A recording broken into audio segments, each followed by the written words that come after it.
नमस्कार, बहुत स्वागत आपका महारो राजस्थान में। मैं हूं आपके साथ श्रुति श्रीवास्तव। दौसा के नांदरी गांव में जो हुआ वो बहुत भयानक और डरावना था। पूरा गांव हंगामे और बवाल की चपेट में था। मेहंदीपुर बालाजी थाना क्षेत्र के नांदरी गांव में 6 माह की गर्भवती महिला की दुष्कर्म के बाद हत्या कर दी गई थी और उसके बाद यह हंगामा बरपा था। देखिए रिपोर्ट।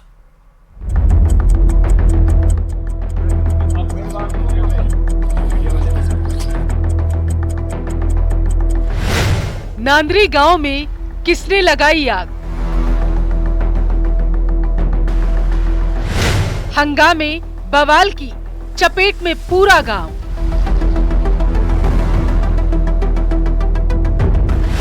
धधक उठी आग, सहम गए ग्रामीण।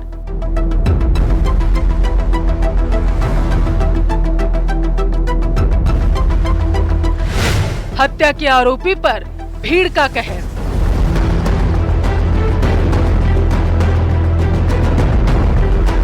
मेहंदीपुर बालाजी के नांदरी गांव में 6 माह की गर्भवती महिला की रेप के बाद हत्या कर दी गई थी।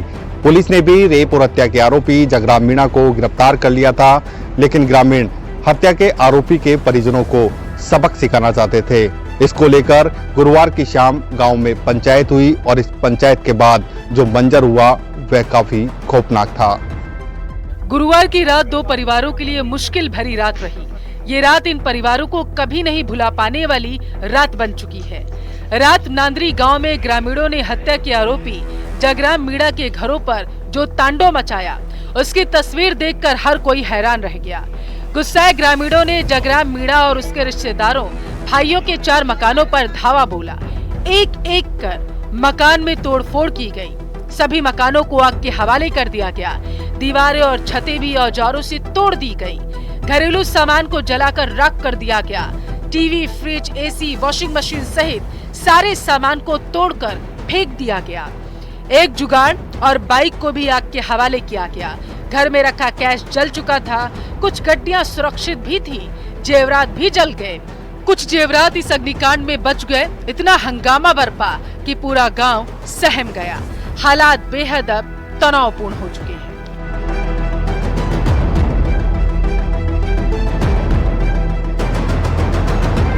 आग में जलकर सब कुछ खाक हो चुका है।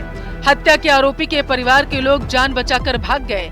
पुलिस गुस्साए लोगों को काबू करने की कोशिश कर रही, जिसमें पुलिस भी गांव वालों के गुस्से की शिकार हो गई। उनकी गाड़ियों में तोड़फोड़ और पत्थरबाजी की गई। नांदरी गांव में 6 माह की गर्भवती महिला के रेप के बाद हत्या के 5 दिन बाद ये हालात पेश आए। जगराम मीणा के दोनों घरों को संभालने के लिए उनके परिवार के सदस्य पहुंचे तो घर के हालात देखकर रोने पुकारने लगे। आग लगाई भाई, हमारा देवरा उसके लड़का ने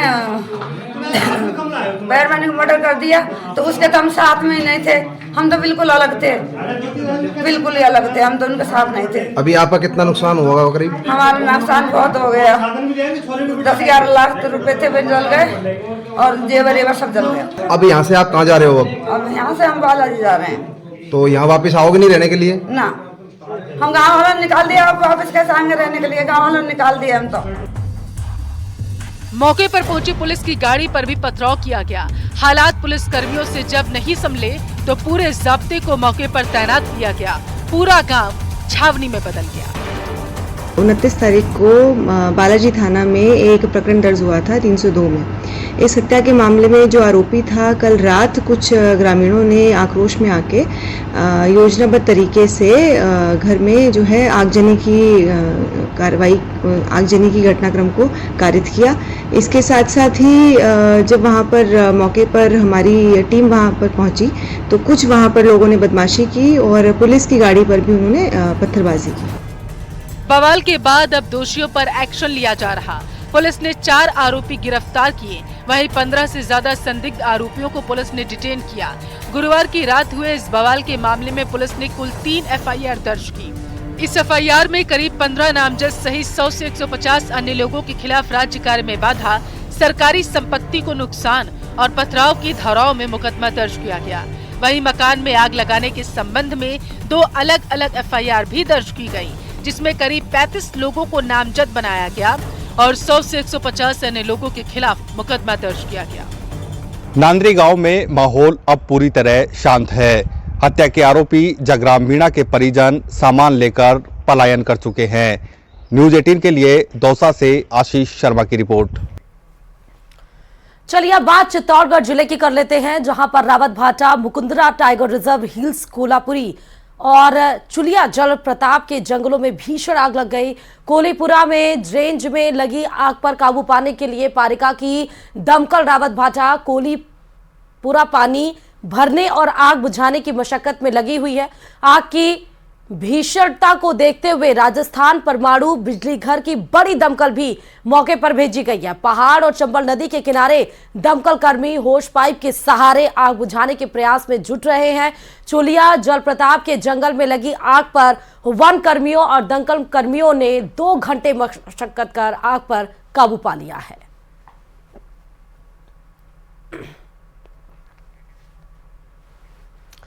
और आपको याद होगा कि नामीबियाई चीतों को राजस्थान में बसाने की चर्चा चली थी। तमाम चर्चाओं पर विराम लगाते हुए मध्य प्रदेश के कूनों में चीते बसा दिए गए, लेकिन चीते चंबल होते हुए राजस्थान की सरहद में दाखिल हो जा रहे हैं, जिन्हें वापस कूनों पहुंचाया जा रहा है। शनिवार को फिर ऐसा ही हुआ, देखिए इसी पर रिपोर्ट।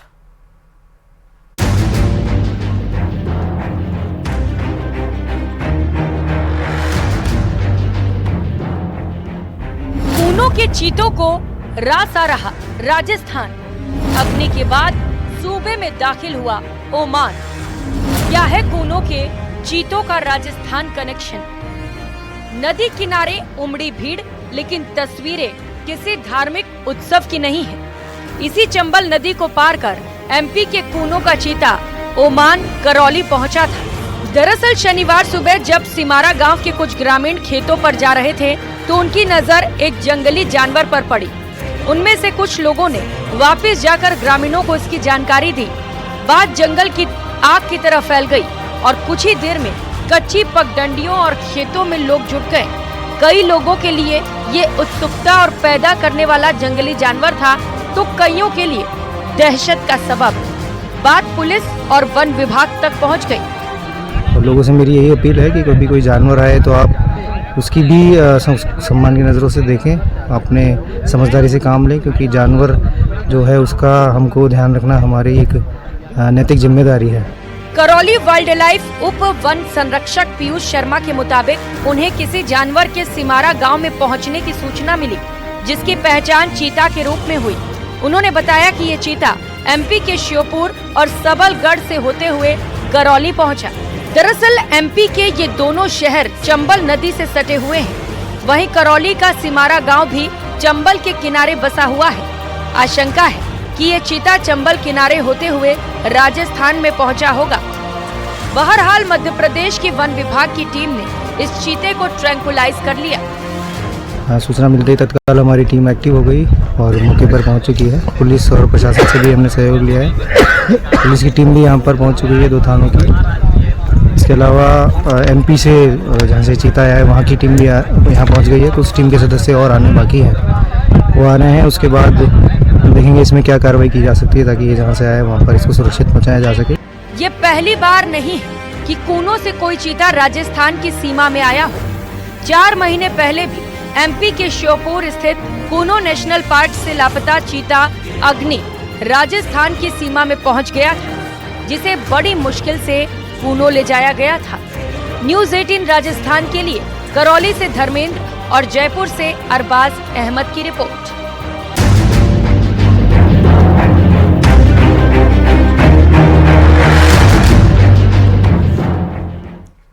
चलिए खबरों में आगे बढ़ते बताते चले कि फर्जी थानेदारों की पूरी पटकथा यानी कि चार्जशीट कोर्ट के सामने पेश हो चुकी है और एसओजी की 2669 पन्नों की चार्जशीट में जो खुलासे हुए उसमें सभी मास्टरमाइंड के चेहरों से पर्दा हटा दिया है। देखिए रिपोर्ट।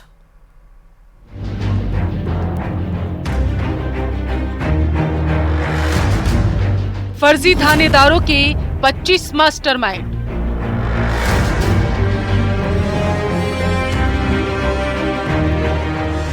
सरगना Jagdish Bishnoi 17 trainee SI,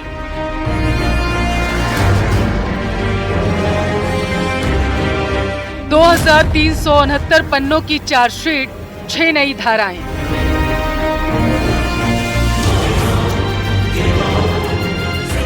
SI paper leak case की पूरी पटकथा।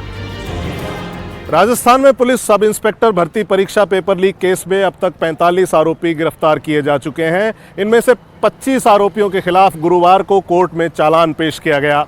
चार्जशीट 2369 पन्नों की है, जिसमें एसओजी ने 17 ट्रेनी सब इंस्पेक्टर और पेपर लीक के सरगना जगदीश बिश्नोई समेत 25 आरोपियों के खिलाफ संगीन आरोप लगाए हैं। करीब 2 महीने पहले एसआई पेपर लीक केस का पर्दाफाश हुआ। जांच के बाद कई लोग गिरफ्तार किए गए। इस केस में एसओजी ने 25 आरोपियों के खिलाफ 2369 पन्नों की चार्जशीट दाखिल की। जिन 25 आरोपियों के खिलाफ चार्जशीट दाखिल की गई, उनमें 17 ट्रेनी सब इंस्पेक्टर हैं। एसओजी ने आरोपियों के खिलाफ अहम सबूत पेश किए। चार्जशीट में एसओजी ने नकल माफिया और ट्रेनी सब इंस्पेक्टर्स के खिलाफ 6 नई धाराएं जोड़ी हैं। इनमें 470, 470A, 408, 409, 34, 201 और 120B को शामिल किया गया है। तकनीकी और अन्य साक्ष्यों के आधार पर 2369 पेज की चार्जशीट तैयार की गई। इस चार्जशीट में 25 आरोपियों में वो 15 ट्रेनी एसआई के नाम भी शामिल है जो गिरफ्तार हो चुके हैं और इसके अलावा एक सरकारी कर्मचारी भी है। वहीं 25 आरोपियों में 8 नकल माफिया और इसके अलावा 2 ऐसे चयनित सब इंस्पेक्टर के नाम शामिल हैं जिन्होंने एसआई भर्ती में चयन होने के बावजूद ज्वाइन नहीं किया था। 25 आरोपियों में 15 ट्रेनी एसआई गिरफ्तार हो चुके हैं। 25 आरोपियों में एक सरकारी कर्मचारी भी शामिल है। 25 आरोपियों में 8 नकल माफिया भी शामिल। 2 चयनित सब इंस्पेक्टर्स ने नहीं किया था ज्वाइन। 859 पदों पर एसआई भर्ती परीक्षा 13 से 15 सितंबर के बीच 2021 में राजस्थान में आयोजित की गई थी। इस परीक्षा का पेपर 14 और 15 सितंबर को जयपुर में हसनपुरा के रविंद्र बाल भारती स्कूल में बने परीक्षा केंद्र से आउट करवाया गया था। आरोप है कि इसमें केंद्र अधीक्षक राजेश खंडेलवाल ने पेपर माफिया का सहयोग किया था। अब तक कुल 45 लोगों को गिरफ्तार किया जा चुका है, जिनमें से 25 आरोपियों के विरुद्ध सीजेएम कोर्ट में एक विस्तृत चार्जशीट सभी साक्ष्यों के साथ पेश की गई है। ये चार्जशीट 25 अभियुक्तों के विरुद्ध है, जिसमें से 15 प्रशिक्षणरत सब इंस्पेक्टर है और एक कार्यरत सब इंस्पेक्टर है। इसके अलावा 9 और आरोपी, ऐसे कुल 25 आरोपियों के विरुद्ध चार्जशीट पेश की गई है। शेष आरोपियों के विरुद्ध अनुसंधान जारी। प्रदेश में भजनलाल शर्मा के मुख्यमंत्री बनते ही पेपर लीक प्रकरणों की जांच और दोषियों को सलाखों तक पहुंचाने के लिए एसआईटी की घोषणा की गई, जिसकी जिम्मेदारी एडीजी वीके सिंह को दी गई। एसआई भर्ती पेपर लीक प्रकरण में एसओजी ने भले ही 2 महीने में 25 आरोपियों के खिलाफ जांच कर चार्जशीट पेश की, लेकिन एसओजी की इस पेपर लीक कांड की जांच पर ब्रेक नहीं लगा। ये जांच लगातार जारी रहने वाली है, जिसमें आने वाले दिनों में और भी गिरफ्तारी एसओजी की तरफ से देखने को मिल सकती है। Bureau report, news 18 Rajasthan.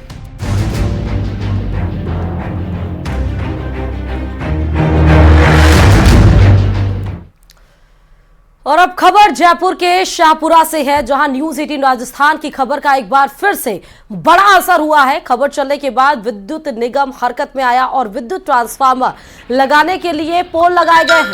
अब जल्द ही विद्युत लाइन भी खींच दी जाएगी। बता दें कि कस्बे की वार्ड संख्या 3 में कम वोल्टेज की शिकायत करते हुए एक पक्ष के लोग विद्युत लाइन खींचने की मांग कर रहे थे। विद्युत निगम कार्यालय में धरना भी शुरू किया गया था। न्यूज़ 18 राजस्थान ने इस खबर को प्रमुखता से प्रसारित की थी और उसके बाद बड़ा असर देखने को मिला।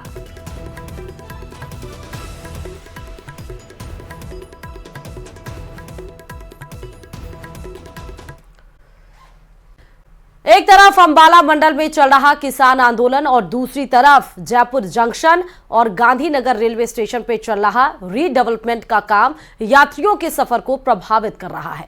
गर्मियों की छुट्टियों में जब यात्री भार सबसे ज्यादा होता है, ठीक उसी समय एनडब्ल्यूआर को लगातार ट्रेन रद्द करनी पड़ रही है। देखिए इसी पर रिपोर्ट।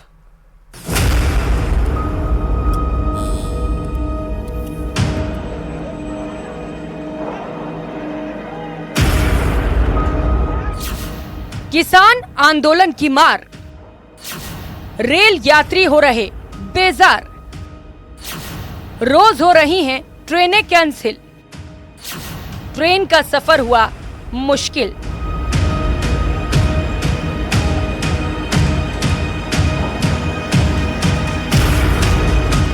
ट्रेन प्लेटफॉर्म पर आ चुकी है, लेकिन उस पर सवार होना सबके बूते की बात नहीं। कई माहौल भाप रहे हैं, कई बोगी में दाखिल होने का साहस बटोर रहे हैं और कई सुरमा तो खिड़की के जरिए ही ट्रेन में घुसने लगे हैं। आप में से कुछ लोगों के लिए भले ही ये तस्वीरें नहीं हो, लेकिन मई जून में ट्रेनों में भीड़ बढ़ ही जाती है। बहरहाल कहानी ये है कि रेल यात्री आगे और भी परेशान होने वाले हैं। जी हाँ, बिल्कुल ठीक सुना आपने।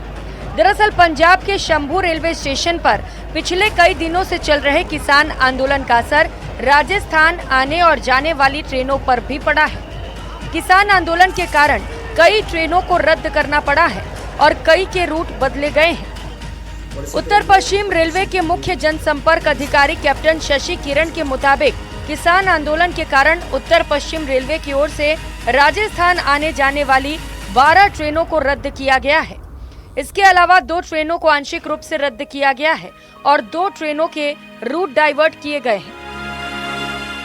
उत्तर पश्चिम रेलवे के क्षेत्राधिकार में भी संचालित होने वाली ट्रेनों का भी संचालन प्रभावित हुआ है, जो कि इस प्रकार से 12 गाड़ियों का रद्दीकरण किया गया है, 2 गाड़ियों का आंशिक रद्दीकरण किया गया है और एक गाड़ी जो कि जम्मू तवी अजमेर पूजा एक्सप्रेस है, उसको परिवर्तित मार्ग से लुधियाना धुरी झाकल लेते हुए लाया जा रहा है। किसान आंदोलन के अलावा जयपुर और गांधीनगर स्टेशन पर भी ट्रेनों का संचालन 3 महीने तक प्रभावित हो सकता है। दरअसल दोनों स्टेशन पर चल रहे रीडेवलपमेंट काम को बढ़ाया जा रहा है, जिसके चलते दोनों स्टेशन से ट्रेनों का गुजरना रोका जाएगा। कुल मिलाकर NWR जोन की लगभग आधी रेलों पर किसान आंदोलन और ब्लॉक का असर हो रहा है। इस समय रेलों में यात्री भार सबसे ज्यादा है और बड़ी मुश्किल से यात्रियों को आरक्षण मिल पा रहा है। ऐसे में इतनी बड़ी तादाद में रेलें रद्द होंगी तो यात्रियों का सफर अधर में पड़ सकता है। न्यूज़ 18 राजस्थान के लिए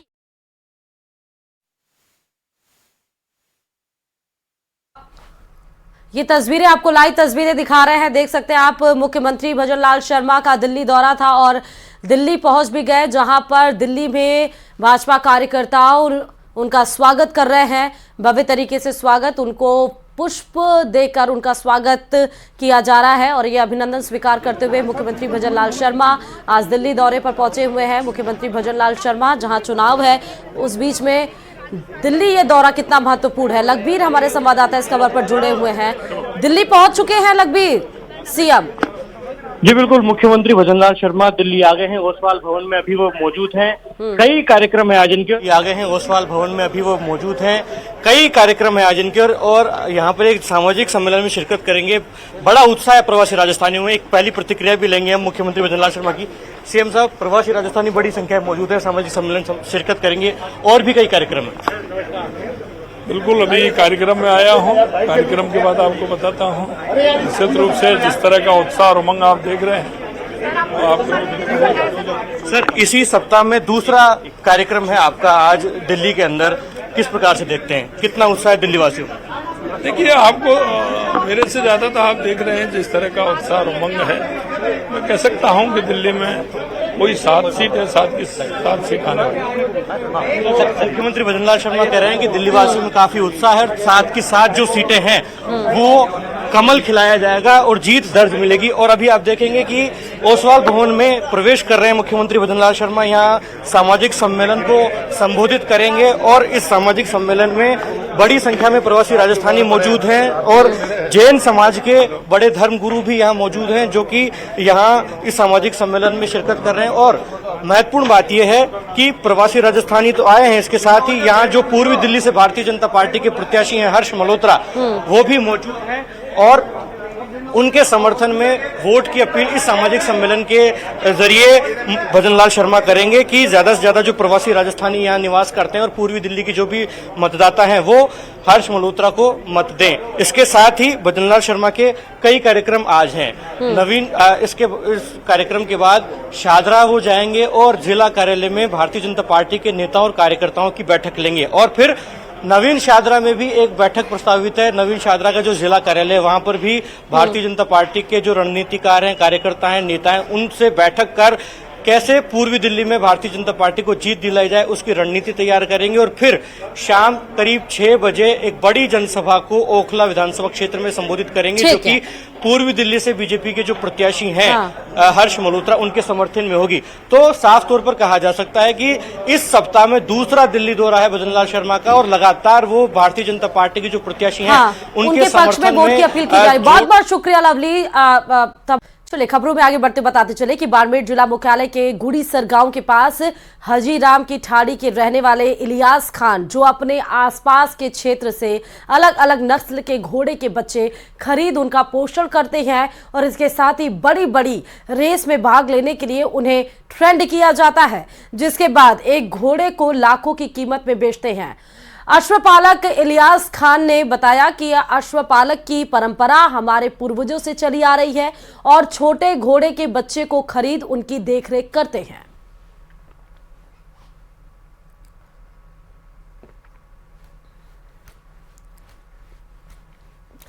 तो घोड़े के बच्चे को खरीदकर उन्हें ट्रेंड किया जाता है, ट्रेंड किया जाता है। इलियास खान का ये जो घोड़ा है वो काफी ट्रेंड है। उन्होंने बताया लाखों की कीमत में ये घोड़े फिर बेचे जाते हैं।